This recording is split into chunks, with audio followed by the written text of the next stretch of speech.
الرحمن الرحیم. السلام علیکم ورحمۃ اللہ وبرکاتہ. میں ہوں ڈاکٹر کمل کیسے اور ہم لے کر آتے ہیں اس پروگرام میں آپ کے لیے پیرنٹس کی، والدین کی پریشانیاں اور ان کے چھوٹے چھوٹے حل جو کہ بہت آسانی سے انشاءاللہ ان کو اختیار کر سکتے ہیں. تو دیکھتے ہیں آج کے پروگرام میں ایک والدہ ہمیں کیا اپنی پریشانی بیان کرتی ہیں. السلام علیکم. وعلیکم السلام. وہ کہہ رہی ہیں کہ I want a help from you. بالکل ہم حاضر ہیں، آپ بتائیے مسئلہ. اور مسئلہ ان کا کیا ہے کہ ان کے دو بیٹے ہیں، ایک 21 سال کا ہے اور ایک 18 سال کا، اور ایک بیٹی ہے جو کہ 14 سال کی ہے. وہ بتا یہ رہی ہیں کہ ان کا بیٹا یونیورسٹی لیول پہ پہنچ چکا ہے اور اس کا مسئلہ کیا آ رہا ہے، ہی از انڈلجڈ ان موبائل، نو ایکسٹرا کریکولر ایکٹیویٹیز، اور موبائل کو وہ لاک رکھتا ہے. اس کے ساتھ ساتھ وہ کیا کرتا ہے کہ فیملی ممبرز میں گھل مل کے نہیں بیٹھتا، اپنی ایکٹیویٹیز کرتا رہتا ہے. اس سے اگر ٹیبل پہ بیٹھ کے کوئی بات کرو تو یس اور نو میں اس کا جواب آتا ہے. اور اس کے علاوہ آپس میں بھائیوں کی بھی کوئی بنتی نہیں ہے. اس کے علاوہ وہ دوسرے بیٹے کی بات بتا رہی ہیں جو کہ 18 سال کا ہے. وہ کہہ رہی ہیں ہی از ٹاکٹیو، ہی از نوٹی. اب اس کا نیچر ڈیفرنٹ ہے لیکن at the same time he is becoming couch potato. کیا کرتا ہے کہ اب اس کے اندر بھی وہ ڈھیلا پن آنا شروع ہو گیا ہے اور اس کی بھی وہی شکایات یا وہی مسئلے آ رہے ہیں جو کہ بڑے بھائی کے اندر ہیں. انہوں نے اپنے بچوں سے بات کرنے کی کوشش کی ہے لیکن وہ سدھر نہیں رہے ہیں. اور آخر میں وہ کہتی ہیں they both are living in their shells and they are not enjoying their company, even they live in the same room and they keep busy in mobiles or their studies. تو یہ ان کی بہت بڑی پریشانی ہے. یہ وہ پریشانی ہے جو آج کل کے تمام والدین کی ہے جن کے بچوں کے ہاتھ میں اب کمپیوٹر آ چکے ہوئے ہیں، لیپ ٹاپ آ چکے ہوئے ہیں اور وہ یونیورسٹی لیول پہ پہنچ چکے ہوئے ہیں. تو ان بچوں کے مسئلے کا حل ہم کیا کریں گے؟ سب سے پہلے تو ہمیں ڈائگنوز کرنا ہوگا کہ یہاں مسئلہ نظر کیا آ رہا ہے.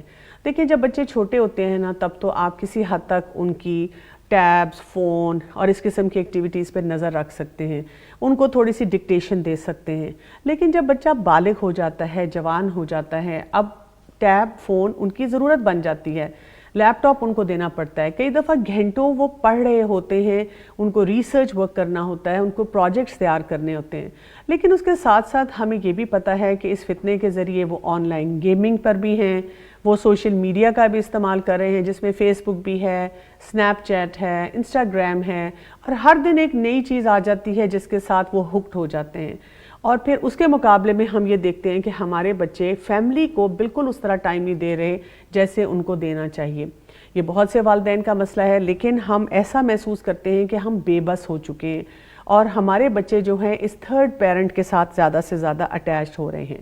یہاں پر ایک چیز جو سمجھ آ رہی ہے کہ فیملی کا آپس میں کوئی کمیونیکیشن نہیں ہے اور والدہ اسی چیز کو محسوس کر رہی ہیں کہ بڑے بچے نے جو کام کیا اب چھوٹا اس کے بعد بھی اسی میں ہے. اور اب ایک بیٹی ہے جو کہ زیادہ پاسبلٹی یہ نظر آ رہی ہے کہ جب اپنے بھائیوں کو یہ کرتا دیکھے گی تو شاید وہ بھی یہی کام کرنا شروع کر دے گی.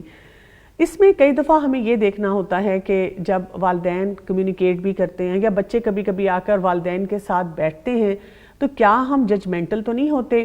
یعنی اگر کسی بچے نے بتایا کہ میرے گریڈز اچھے نہیں آئے یا آج میں کوئی کاپی یا کوئی ایکٹیویٹی کرنی تھی وہ بھول گیا تو کیا فوراً یہ تو نہیں ہم کہتے تمہارا اور کام کیا ہے، سارا دن تو تم فون پہ لگے رہتے ہو، سارا دن تو تم ٹیب پہ لگے رہتے ہو، پھر بھی تمہیں یاد نہیں، کیئر لیس ہو، تمہاری ایکٹیویٹیز ایسی ہیں.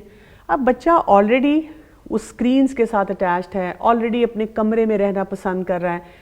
جب وہ دیکھتا ہے کہ جب میں کمرے سے باہر نکل کر ایفرٹ بھی کرتا ہوں کسی ہیومن انٹریکشن کی تو مجھے کوئی نہ کوئی باتیں سننے کو مل جاتی ہیں، ایسا بچہ اکثر پھر یہ فیصلہ کرتا ہے میں اپنی دنیا میں ہی رہوں تو بہتر ہے. تو اپنے جملوں پہ نظر رکھیں کہ جب بھی کوئی چیز آپ کو اپنے بچے کی اریٹیٹ کرتی ہے، بچہ کھانا صحیح نہیں کھا رہا، بچہ آپ کے پاس آ کے بیٹھ نہیں رہا، بچہ آپ سے کوئی ایکٹیویٹی نہیں شیئر کر رہا، اور جب وہ کرتا ہے تو تب آپ کا بیہیویئر کیسا ہوتا ہے؟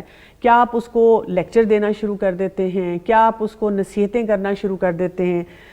یا یہ کہ آپ اس کی سیلف اسٹیم کو لو کرنا شروع کر دیتے ہیں، اس کو ایسی ایسی باتیں سناتے ہیں کہ بچہ سمجھتا ہے کہ میں اچھا ہوں ہی نہیں، میرے والدین مجھ سے کبھی خوش ہو ہی نہیں سکتے.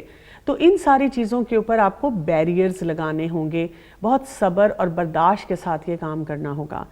اس کے ساتھ ساتھ ایک اور چیز جو بہت زیادہ ضروری ہے وہ یہ ہے اپنی فیملی کے اندر ہیلدی ایکٹیویٹیز کو انیشیٹ کرنا. ان کی ابتدا کرنا. مثلاً آپ کے بچے جتنا بھی اندر رہتے ہیں کبھی کبھار آپ پکنک پہ ان کو لے کر جائیں. جب آپ پکنک کا پلان بنائیں تو آپ ان کو یہ نہیں کہیں گی میں اس لیے پکنک کا پروگرام بنا رہی ہوں تاکہ وہاں پہ وائی فائی نہ ہو اور تم لوگ ٹیب سے اور فون سے ہٹ جاؤ. نہیں، ایسی بات کیے بغیر ایک ہیلدی انداز سے ان کو ایک ہیلدی ایکٹیویٹی دی. اسی طرح بچے کبھی کبھی کوکنگ کے شوقین ہوتے ہیں تو آپ ان کو اپنے ساتھ کچن میں لے جائیں، کوئی ریسیپی ان سے کہیں مجھے ڈھونڈ کے دیں. اب آپ وہاں پہ کھڑی بنا رہی ہیں اور ان کے ساتھ ساتھ ان کو باتیں کر رہی ہیں، بچپن کی باتیں اور ادھر ادھر کی باتیں، جنرلی سوسائٹی میں مختلف رویے جو بچے دیکھتے ہیں ان کی باتیں سنیں وہ آپ سے کیا شیئرنگ کرتے ہیں. اگر آپ کو لگتا ہے کہ آپ کے بچے اسکرین سے گلوڈ ہیں تو ان کے ساتھ بیٹھ کے کوئی اچھی حلال قسم کی ڈاکیومنٹری یا کوئی ایسا پروگرام جو بچے دیکھنا چاہتے ہیں آپ وہ بیٹھ کے ان کے ساتھ دیکھیں اور اس پہ تبصرہ کر سکتے ہیں. اس کے ساتھ ساتھ آپ اپنے فون سے بچوں کو ہر تھوڑی دیر کے بعد کوئی اچھا سا میسج بھیجا کریں تاکہ جہاں وہ اپنے دوستوں کے ساتھ یا اور لوگوں کے ساتھ اس ڈیجیٹل ورلڈ میں اٹیچڈ ہیں تو وہ آپ کو بھی اس ویلیو سسٹم میں اپنے ساتھ ایڈ کریں. یاد رکھیے یہ فتنوں کا دور ہے جہاں ہم فتنوں سے بچنے کے لیے اللہ تعالیٰ سے دعا بھی مانگتے ہیں اور اپنے بچوں کے لیے کوشش بھی کرتے ہیں. تو وہاں پر ہمیں اپنے سٹریس اور پریشانی کو کنٹرول کر کے سمارٹلی سوچنا ہے، حکمت کی دعائیں پڑھنی ہیں اور پھر انشاءاللہ اپنے بچوں کو سکھانا ہے. اگر آپ کا مزید کوئی سوال ہو تو پیغام ٹی وی کے اس نمبر پر آپ ہمیں کانٹیکٹ کر سکتے ہیں اور اس کے ساتھ ساتھ اس ویڈیو کو اور بھی لوگوں کے ساتھ شیئر کر سکتے ہیں. السلام علیکم ورحمۃ اللہ وبرکاتہ.